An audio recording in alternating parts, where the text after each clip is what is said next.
No, you hit the nail on the head that if they are going to talk about it, the winning team necessarily should be misinforming in the interview, which is unfortunate Yeah, because it or takes at away. least quiet. Or quiet, yeah, right. At the very Sure, least, we don't we give were anything thinking away. about things. We had a process. It went well. It was cool. But like, man, if you're gonna get into these weeds, like you're really taking a huge risk. There was a player. I think it happened this season. I want to say it happened this year, the North American Finals, but I'm not positive about that. So I'm filling in the blanks, but this story should make sense regardless of whether or not the details are perfect. In a post game interview after the semifinals, Blabber said a jungler says, "Yeah, well, they left open Maokai, so we picked Maokai, and that was kind of GG, I guess." And you're like, okay, that's a flavorful answer. It will certainly give a lot of clickbaits, very easy to follow for the fans. But guess what Yeah, happened in the next series? Maokai got banned every single time, and suddenly you had a series on your hand because you made it you made it abundantly clear that you feel so good on this champion that you cannot lose. And at that point, I think Blabber was 11-0 on Maokai when he made that comment. uh, And see, that's a real shame. Like, that's such a good spot for a bluff, you know? Like, if yeah, you're not 11-0 and you took a weird pick for, you know, somebody that's not in your like top 5 mains or whatever, and you're yeah, just like, well, they left this one open in this comp and it lined up really well, and it's like right. they just made it super easy for us, or and even then you just taking waste a ban. you could even take the extreme and down, like really downplay it. Be like, Maokai was good for me all season, but I don't think it's that strong anymore. But the coaches just kind of wanted to take something that we were familiar with and like even that might be a little bit too much. It's just saying like, yeah, we Yeah, don't think that's a it's little very much. good right now, but just based on what was there, we just felt we would just take Maokai and just answer the rest of the draft. And really, all I did was cover for everybody else.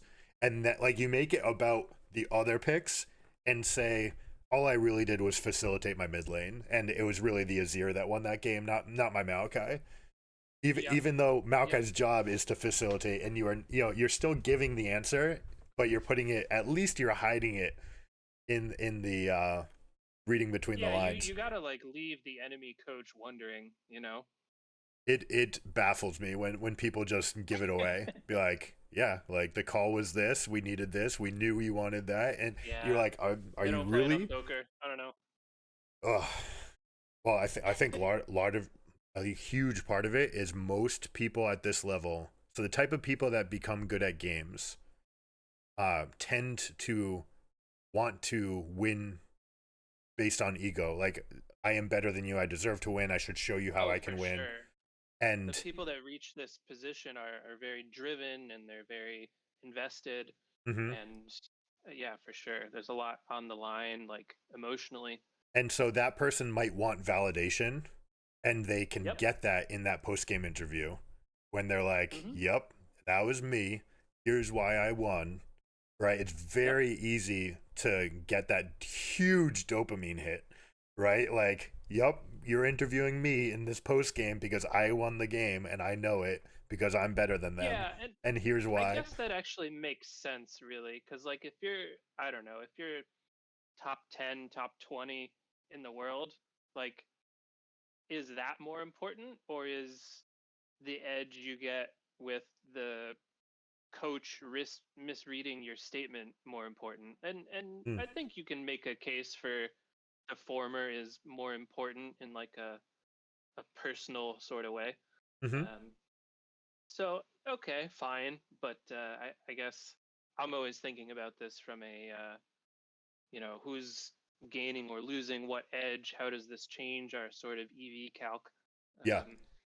And that would be a way to lose some advantage.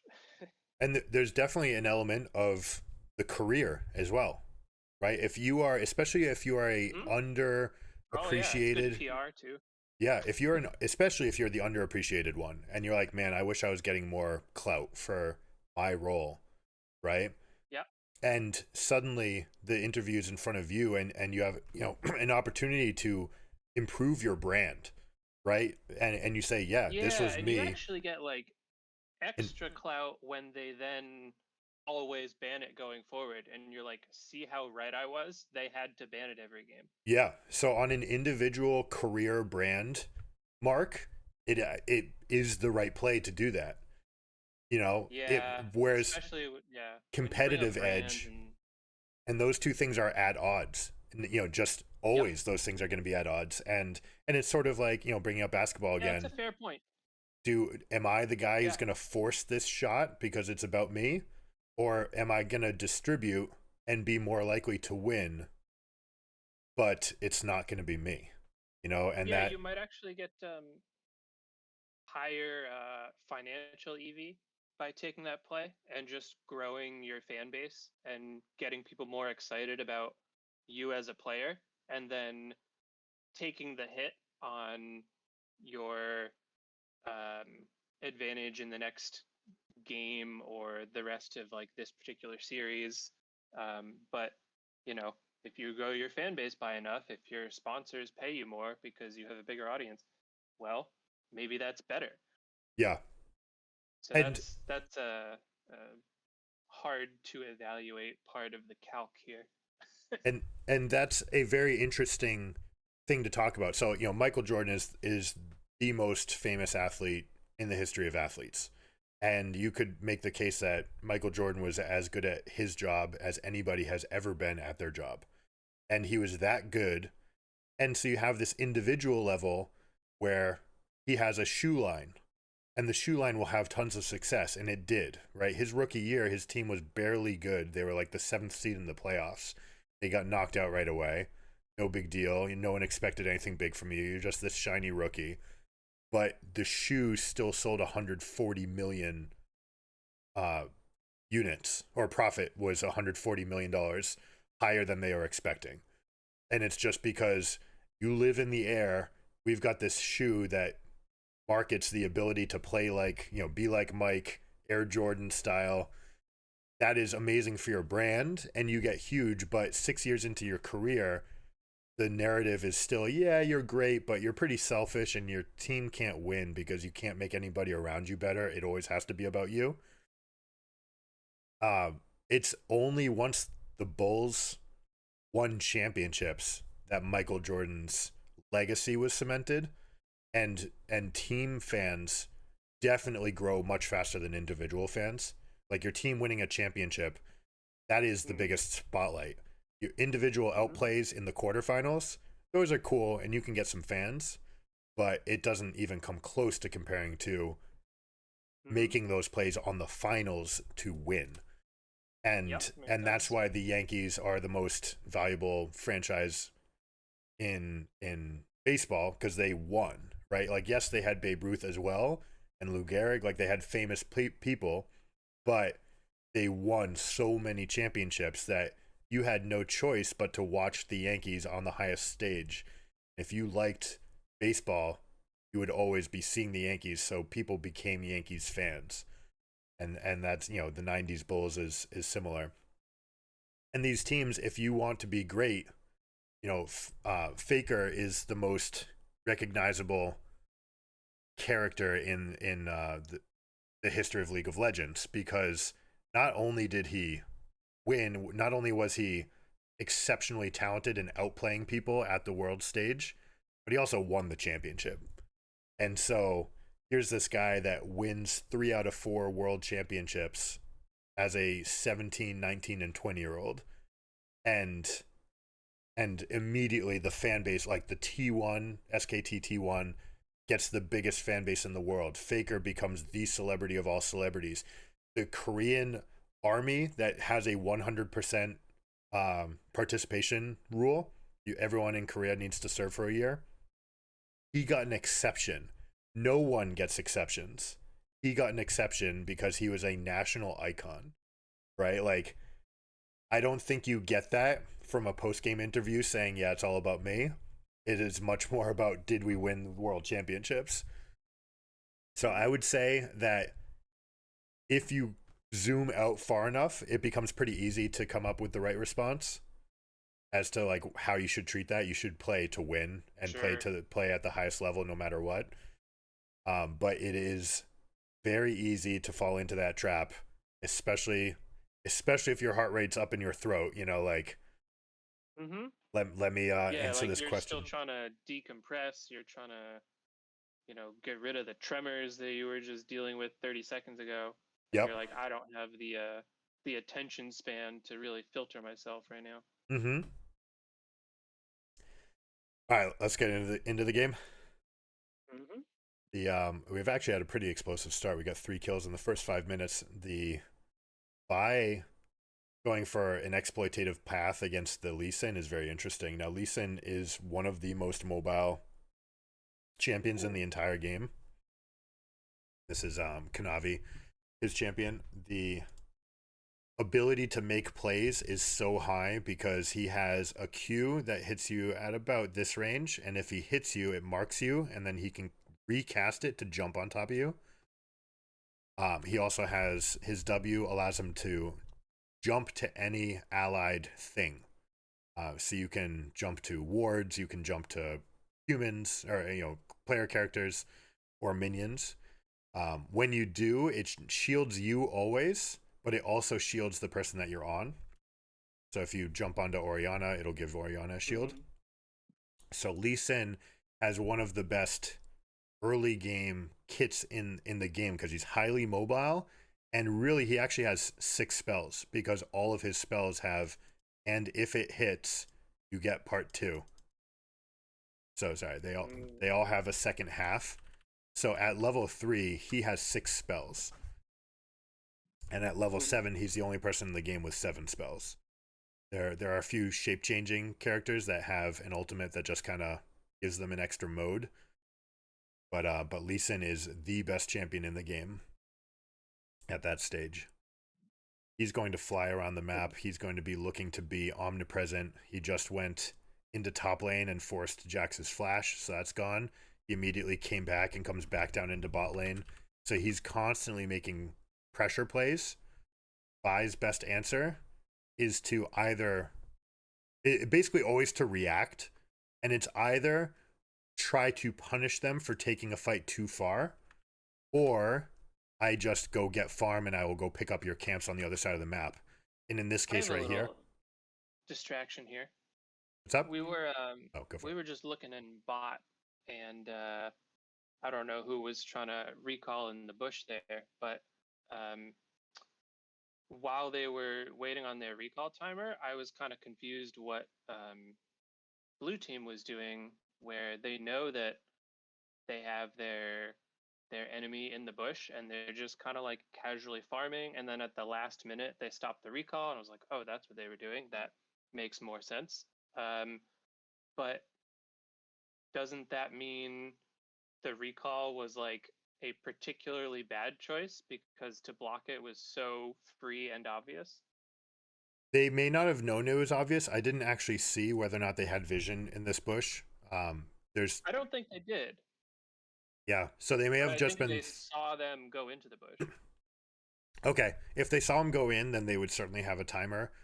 And they have 2 AoE abilities. Both of these Qs can be thrown into the bush without any vision and just try to hit. Also, Vi, the jungler, can be saying, "Hey, like I think Lee Sin's still in there, and if you guys can stop the back, I can go take all of their camps on the northern quadrant." That's exactly what happened. She went in and stole the red buff at least, and so Mm. Kanavi, despite being 8 minutes and 40 seconds into the game, this is normally a spot you'd be looking to hit level 7.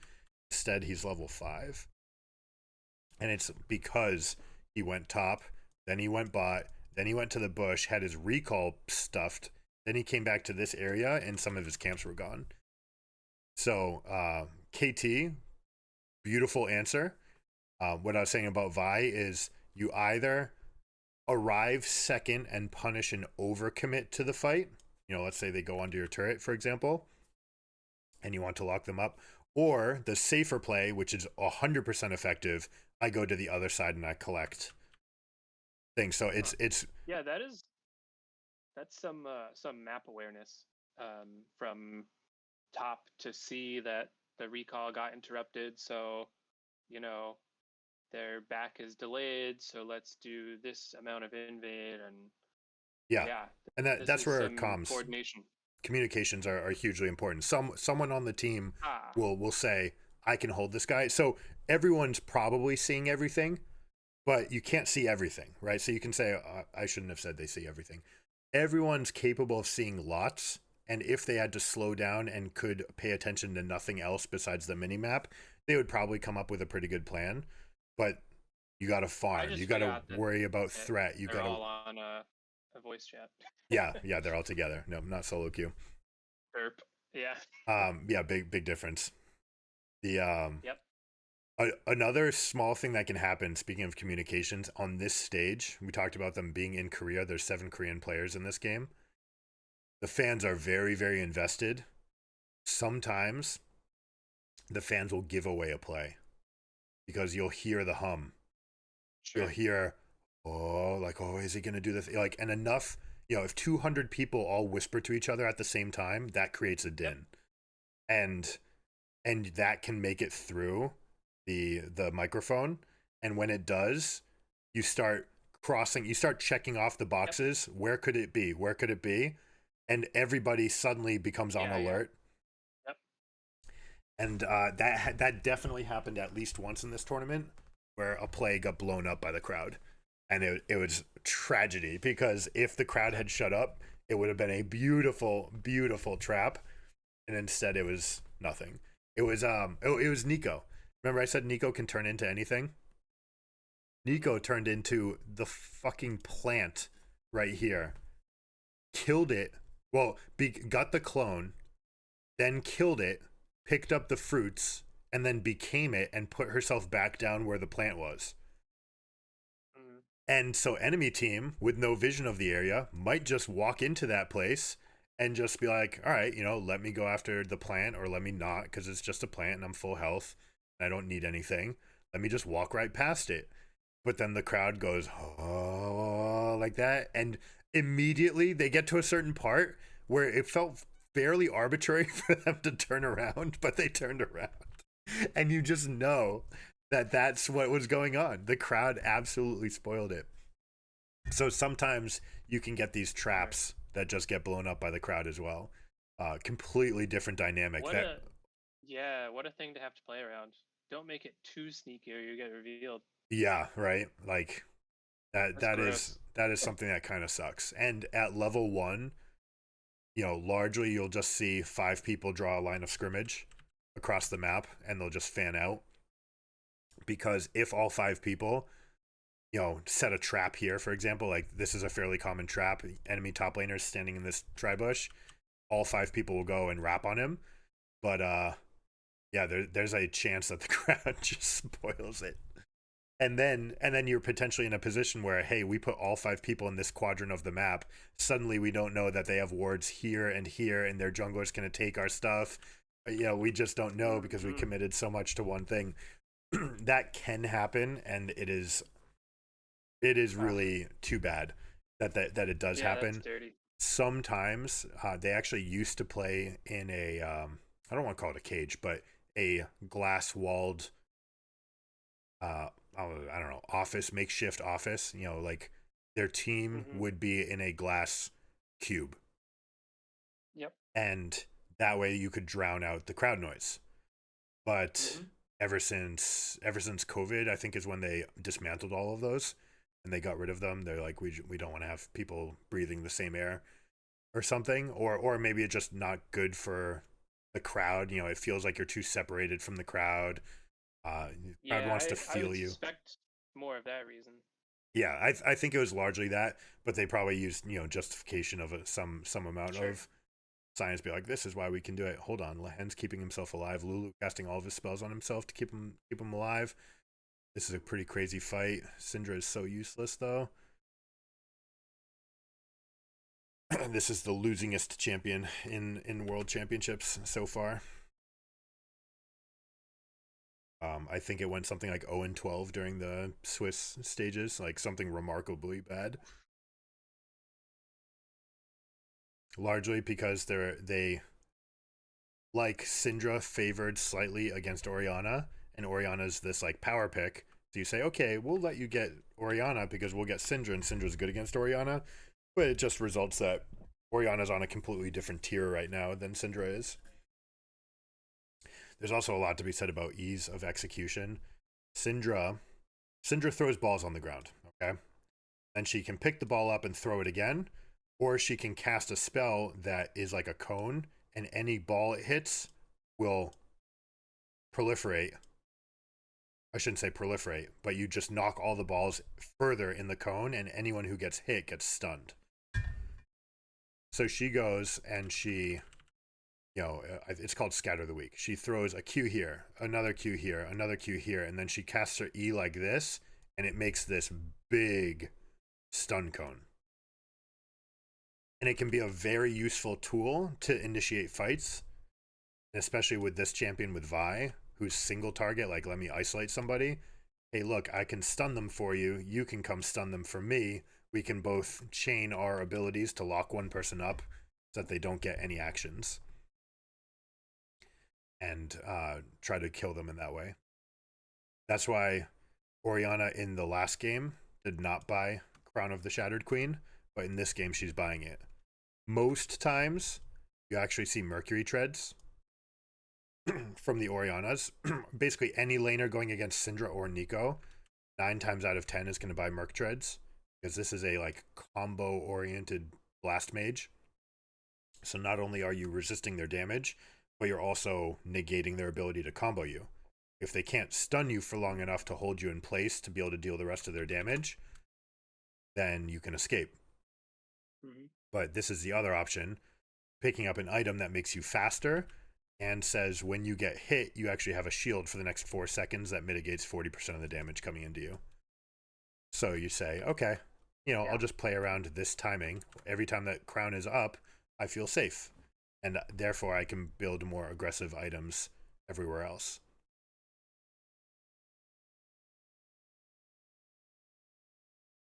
Nice proactive play. The murder squad, the goon squad coming over to the side lane. Now, comparing this game to other games, highly mobile champion, highly mobile champion, highly mobile champion that can all chain their spells together to basically give you no response.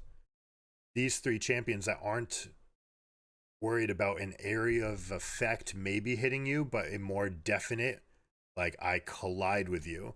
I collide with you. It makes it much easier for these 3 champions to kind of set each other up. That's why they had much easier time killing Syndra there. Also, Syndra not having the tools that Akali had in other games, where Akali can be super zip, we used to say zip zap zoop. Akali can dash all over the place and never present a target. Syndra is kind of a standing battle mage. We're gonna see a flashy play? Nope, almost. Woo! Jax takes a bunch of damage. You saw Lee Sin's mobility there. Dashed on top of a ward, then threw Q1 to hit you, used Q1 to dash to you, and then Jax immediately jumped away. If Lee Sin wants, he can then jump over. He can cast his R on you, flash to the other side. His R is a kick that then sends you bowling in a line. Oh, there it is. Oh, tries to cast it. There it is. Boom. He kicks the guy and you fall. You get knocked in that direction. This is getting very, mechanics specific, but a play that Lee Sins are all capable of at this level is I kick and then flash. And so even though Lee Sin is here and Zaya's here and I cast kick this way, as my kick cast time goes, I flash over here, and when the kick resolves, it actually kicks you into my team. Ooh, tricky. And that becomes the play pattern of this champion in the late game. You have to find and make those plays. And remember when you said that JDG up 2-1 and being the better team probably should have played for just more standard, let them figure it out? They've actually allowed, by playing Lee Sin, they've made the game about Lee Sin's playmaking. And ooh, no bueno. And generally that's not where you'd like to be, but part of that came into the draft. They did another one of those, we'll give you Zaya and we'll respond with Rakan Oriana and dare you to come up with something good. But KT is showing out right now, and the ease of execution of these two champions together is very easy. This is a enchanter with a carry that can peel herself out of fights. Zaya's ultimate flies her up in the air and puts feathers out, and then she has an ability that can draw them all back. And when they draw back, anything that they collide with take damage. So she's very, very good at, hey, like, you want to dive on top of me? Okay, I press one button, your dive is canceled. And not only that, but I've put out all this threat behind you where I can now punish you for misevaluation. The premier disengage carry in the game. And so now they've got a 4K gold lead for themselves. Baron is up. They're going to feel really good about this. They're going to push out. So you see all these feathers here? Yeah. That when she casts her E, it pulls them all back and deals damage to anything they collide with. And if 3 of them hit the same target, it even roots them. So there's a lot of downside to attacking Xayah and not succeeding. Mm-hmm. Also, you have Lulu, giant growth, just like in Magic. Makes Xayah, you know, generally you're going to cast it on Xayah, but whoever they're diving, it gives them extra health, it makes them bigger, it gives them a burst heal, and then the rest of her abilities are giving them the ability to either be shielded, deal extra damage, or move faster. Lulu's job is keep Xayah alive, and Xayah's job is stay alive. And everybody on this team is trying to kill her, especially Lee Sin with that play that I talked about, connecting with the Q and then kicking back into the team. So far, they haven't been able to do it effectively, and KT has been the one who's taken the much more steady approach from this game. Like you said, with nerves on the line, steady is probably pretty good. Now, complacent and boring, you know, placated, not good, where you're just not doing anything. But making safe and standard plays is probably a really good choice in this sort of situation. And right now, especially with this level lead, this gold lead, this all the leads. yeah, right now they're in a great spot. They pushed up mid. They used that opportunity to create that umbrella of vision that I talked about in one of the other games, where they just kind of hold this area. And Rakan stepped into that area, and they're like, "That's a foul. You can't do that. We're going to kill you." And now that Rakan's dead, they know that there's no one left to ward behind them. And so they feel really good about their pocket here. Now, this is interesting. There's a control ward that's been not spotted yet. This could be a potential for a problem. Lee Sin is a guy that can kind of blow up your position, and Gragas is a guy that can blow up your position. They both have long distance knockups. Oh my goodness, if that's a solo kill, this game's over. Very, very close. That was the crown right there. Surviving just long enough. That extra health came from having that item. But Syndra can constantly fish. There was the ability where she used her Q here and then pushed it to there. Jax has Demolish. This was a very interesting thing to be wondering about. You know, when you talk about runes and what you're trying to get. The last game, Jax took Lethal Tempo, which is based on attack speed, and trying to scale in the 1v1 fights.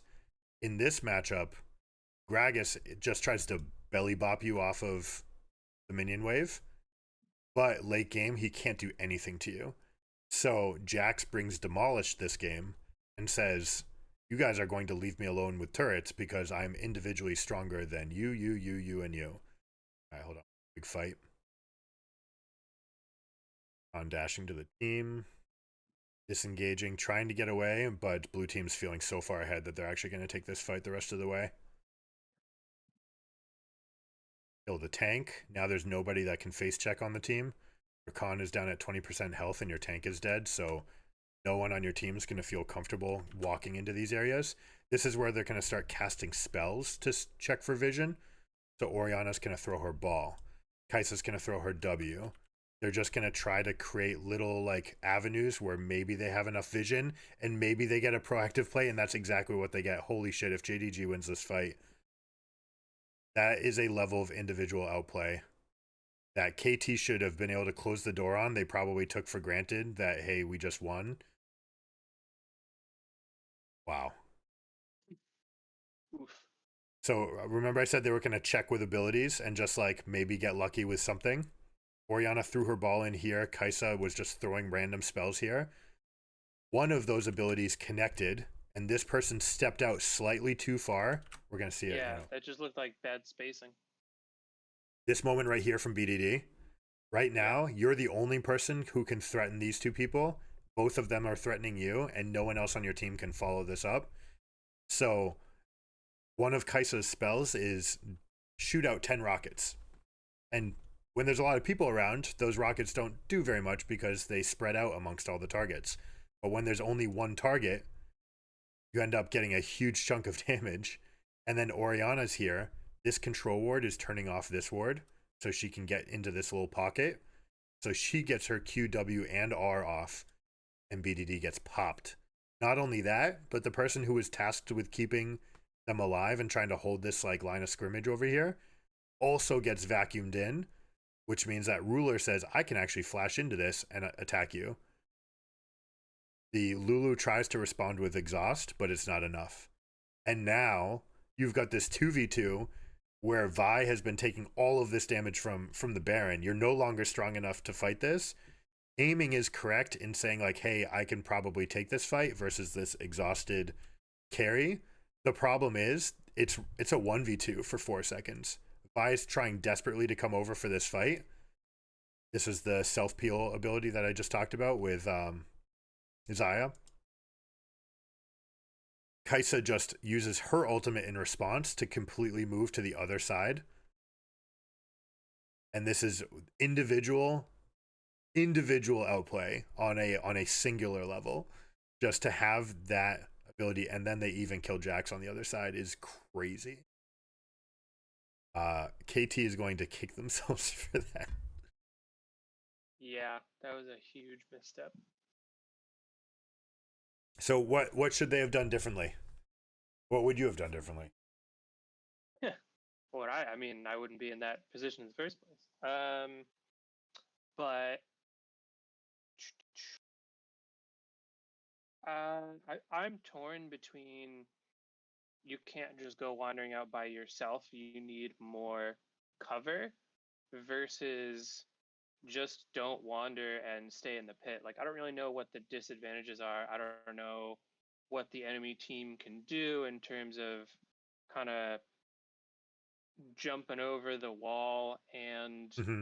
not um, getting themselves in trouble. Like I don't know if that is a possibility. I don't know how safe it is to just keep the four of you in there, or I don't know, basically just go half as far in order to cover. Like Yeah, I don't understand the spacing well enough and the different kits to say, well, just don't even leave at all versus um, be on the outskirts versus like I'm just not familiar with the vision and the range of abilities and got you. how all the interactions work. I guess I lean toward stay in the pit, I guess, but that's because I just don't know what any of the choices are. Yeah, I mean, you're right because these guys got eliminated. There is no good way for them to get into your space. Like, there's just actually none. So they would have been fine to just stay in that area and only play towards the Oriana if Oriana commits to getting way into, and we'll call it offsides, just getting Mm. way overpressed. Instead, Syndra was trying to like extend their threat range, going further out, and didn't realize that she was isolated versus two champions and would have a very difficult time surviving that. Yeah, it's the same type of misstep of like what how much advantage are you really gaining in the sort of neutral case, I would say, and then what's the chance that you don't have enough information, you don't have enough vision, their control ward ends up just completely countering your plan and then everything goes awry. Like, how are we evaluating advantage and disadvantage? And it just seems like underestimating your worst case by a lot. Speaking of which, we just got that right here. See how this turns around. Kaisa's gonna. So is Jax. Jax is at 1/3 health. Kaisa. Like, okay. Yeah, I mean you're spot on what you can do. Normally the mage's role around a pit is to sneak out and to cover fire. Right? You like want to create this area of threat, but in this like in that situation where it's just two champions trying to stop you, it's much better to try to just get them to come to you rather than you trying to meet them out there. Now, BDD made another huge misplay there. Something that is available to as a play is to combine teleport and stopwatch. All right, so that's exactly what happens here. Teleport with an immediate stopwatch. The idea being that they have a moment where they might try to punish me for arriving. And so if I instantaneously stopwatch, I can take that window away. But necessarily my team needs to like provide some threat to create cover for me, because if they don't, then we're going to be in a tough spot. The problem here is that blue team has no vision of what's happening in this area. So this is a fairly blind teleport. And they're going into Orianna, who has that huge vacuum, and we're going to see what happens as soon as you come out of this stasis here. And the fact that your team is trying to provide cover for you while being unsure of what's actually in the grass, they kind of clump up a little bit. Now they have to spread out enough to not all get hit by this Orianna ball. But the Orianna ball, this is R plus W from Orianna, taking Syndra down from 100% down to 10%. Now she flashes, they go for heal, they try to get any amount of health back onto this champion. These three other champions should have been moving forward to create some amount of cover. They don't, and BDD tries to cast a spell. She uses that QE combination that I told you about pushing this ball for a stun. It does hit one person, but the most important person on the team, the enemy AD carry, connects with her W. Kaisa's W marks someone with plasma, and plasma is like a passive. It deals extra damage when you get 5 stacks. But also, her ultimate is she can jump to anyone that has plasma on them.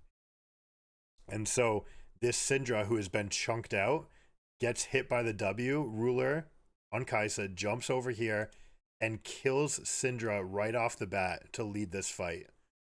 And that is like the worst case scenario where you didn't even get your ultimate off from your big mage, who's supposed to have this huge like 100-0 potential on her ultimate. They never get it, and that means that red team gets to take this fight. Now everything's about AD carries. The Vi tries to answer by going right on top of the Vi, or on top of Kaisa, and it's like, I can lock you up in the air, but now she's so far ahead of the rest of her team, there's no real continuation here. Like, no one else is threatening. Yes, you've done a good job of getting on top of Kaisa, but there's nothing left. Ruler has been touted as the best team fighting carry in the history of the game.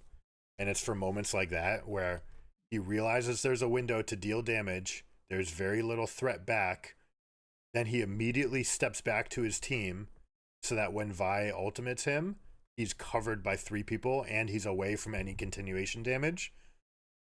Vi goes into stasis with her stopwatch, and then he says, okay, I've got 3.5 seconds to come back around this wall, deal a little bit more damage with my team, and then I'll come back and kill you. And like having that presence to do all of those within, we're talking about 160 milliseconds, like minimum human reaction time, is how quickly that guy's making those decisions in a split second.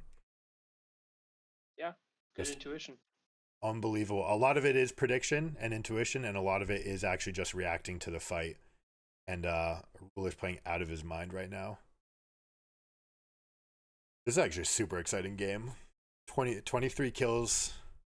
We've got a dead even gold score. an explosive map. You see the super minions crashing into the base. They actually already took down a turret. Now, if nothing else happens, JDG wins. This is based on the pressure of that earlier play when, we were kind of talking through it, but after they won that team fight where Syndra overstepped and Kaisa and Orianna punished her right here, they got those kills. They came back and they took the Baron. Their team pushed bot lane. Yep. That That was a inhibitor big turning point. being down, and I know because this is where we started talking about it. We started talking about what are the effects when an inhibitor goes down. That has created this point of weakness for the team to the point where KT feels like they have to make proactive plays, because if they don't, they're going to succumb to all that pressure in the bot lane. Now, this is one of those situations where they feel like maybe they have to do it, and maybe they could have fought for the Baron, but the fact that he's jumping in right now and going golden mode when there's very little support and they're all being zoned by this Gragas Q means that he's probably just going to bite the dust right here. Does have Counter-Strike. He does have a couple good tools. Orianna actually just whiffed her ultimate, but Kai'Sa's dealing enough damage that it doesn't matter, and now you've lost your strongest person to lead that fight off. That comes to a, oh God, it's got to be now, like sort of mentality. It has to be now. And realistically, it didn't. The bottom inhibitor is respawning. The team was not yet in position. Vi was still coming out of base. That was just a huge overstep by Keen. If he could have gotten there 3 seconds earlier and the enemy team were still fighting Baron, then you could make a case for it. But even then, the fact that Vi's not there means you're basically throwing your life away, and you are the singular most important person on your team right now. It's going to be very difficult for KT to make something happen. Now, if they want to make it happen, now that they're down 2k, they're down a dragon, they have an exposed inhibitor in the bot lane, there's Baron is available. Holy shit, Ruler jumping in, knowing his limits, playing to the edge of what you can do is an AD carry's responsibility. All of that damage up front gets the Zhonya off in response to damage. He's still almost full health, even though he took all the risk in that fight. This is coming down to a singular level of dominant play. And this is what you'd like to do. If you're KT going into this game and you lose to the best carry in the world, playing the best he's ever played, and playing damn near perfect, you don't mind, right? At least they played their best coming into you. But you're still going to kick yourself for the fumbles of these, like, hey, I have stopwatch, I can buy enough time. You kind of opened the door for them to make it about the 1v1. But at least, at least it was just the best player beating you with singular skill. Wait, they stopped hitting the turret? No, hit the turret, guys, hit the turret. Oh my God, they didn't hit it. The cannon, there it is. The cannon was the last thing left alive, and it won the game. My goodness. That was impressive. That's the series. Comes down to a Baron-empowered cannon hitting. Dude, if one more guy had died, or if the guy had died 2 seconds earlier, the Baron buff kind of lingers on things. It doesn't just, like, immediately turn on and off. It looks for people to buff it. And the cannon was like, oh, yeah, I'm still buffed. I'll get one more attack off. Literally, if they had gotten that kill or pushed them off 2 seconds earlier, the cannon would have lost the buff and it would have been out of range. Because one of the things that Baron buff does is it makes the cannons be able to siege from further away. The cannon, I mean, MVP right here. Wow. The fact that there's 2 cannons. They're here, they're training on the Nexus. But now people die. And Kanavi, they still have people in range, so these are hitting. If they had been able to push them off just a moment earlier, and you see Syndra picking one up, that's one tool she can have, is actually pick one up and throw it away. She should have thrown it much further. She shouldn't have even put it here. They walk out. You see how they lost their range?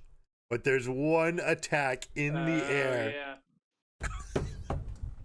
Literally down to a second. And that cannon wins the game. Oof. That's that was an excited action-packed game. That's going to be a fun one to rewatch. So much going in. Yeah, that was intense. All right, man. That's your first Worlds quarterfinals action. You saw a whole series play out. Was it fun? Yeah, it's good stuff. Good stuff. I appreciate your commentary. It's you pose amazing questions, and like it's fun to think of it from the absence of information gives you some interesting uh point of view and Yeah, saying yeah, like I not feel like I'm sort of like grasping on like, okay, what can I actually like decipher in terms of what's going on here? Because the answer is not how do the skill shots work and which buttons got pressed. That is just completely outside my awareness. So like, all right, well, what am I gonna try to figure out? Well, okay, who's going where on the map? Where's the pressure? Um, are these sort of plays based on just champ matchups that I don't understand, or is there something more to it? And then I just end up focusing on the what else could there be that is not, um, the rock paper scissors meta, or just which ults do we need to dodge? Like, is there something else at play here? How much is vision impacting this? Like, do they only get to, you know, team up in this area because the enemy doesn't have access to certain information? I don't know. It kind of like forces me into thinking about different variables where I feel like um, maybe the stuff that I'm not familiar with might be serving as a distraction to a lot of other people. Where, oh, well, you have to play around this ability, therefore you can't approach, and then you're not thinking about, yeah, but where are the wards? yeah. No, So it's I don't giving you know. a certain clarity of thinking to be able to process just the decision trees, not the mechanical outplay, the button pressing. Right, yeah, Or, it's bigger picture, like, um yeah, I don't want to say that it's macro in a comprehensive sense, but it's certainly more macro oriented. Like, mm-hmm. can we collectively plan to make this play because of reasons that are visible on the map as opposed to reasons that are game mechanics? Mm-hmm. Um, Now some of I it don't know. does boil. It's different. No, I hear you. The Some of it does boil down to knowledge of champions. For example, in game 1 and game 3, both games, I can lay out this map that team A wins if team B fumbles into them, right? And that Mm-hmm. happened in both of those games. And that would be very hard to assess in your own games without, you'd have to know all 10 champions and what they're all capable of, and that's not something that you can Right. try to aim for. But certainly that's at this level they should 100% be aware of that. And then but what you can take in your own game is, okay, what are the parameters that did create success when they succeeded? Mm-hmm. It was, I had vision, I was here first, I had finished an item when I got here, I was full health and didn't have to worry about dying off of the first clump of damage. Therefore, I was able to do everything and my team was able to help me out, sort of stuff. Yeah, and even when you give these overviews on the comps in terms of, okay, these are the types of synergies that we're expecting, and because of how that lines up with the opposing game plan, this is the sort of big picture approach that comp should be taking to either um, maintain a sort of skill advantage or to make up for the fact that they expect to be losing in this sort of macro element, so they need to make up for it somewhere else. And I don't know, it's interesting to think about, okay, well, what are, like, if we take that kind of system as our baseline, I'm sort of thinking about, all right, what are the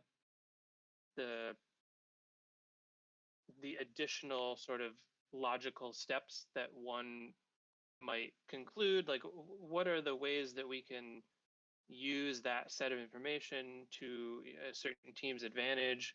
What can you expect the other team to do based on their comp and how it lines up against you, et cetera, et cetera. Like all these kind of predictions that you can make that are separate from um, who has an extra 50 gold, or who's doing a little better with CS, or like, is this person, second in the world or sixth in the world at this lane? Um, Mm-hmm. like, what are these bigger picture ideas that, okay, if we assume that the enemy team has to have, if they're pigeonholed into a particular strategy, how do we take advantage of that? Um, yeah, so I don't know. Those are the types of things that I'm like more capable of considering, I suppose, where that's like, it's very familiar territory for me to evaluate who has access to what information, what would they conclude about what their opponents are doing based on that sort of totality of what's public. If they're forced into certain conclusions, then the other team could take advantage of that if they realize it. Blah blah blah. Mm-hmm. So it gets complicated quickly. It does, and I mean it's fascinating to see this game from a poker player's point of view.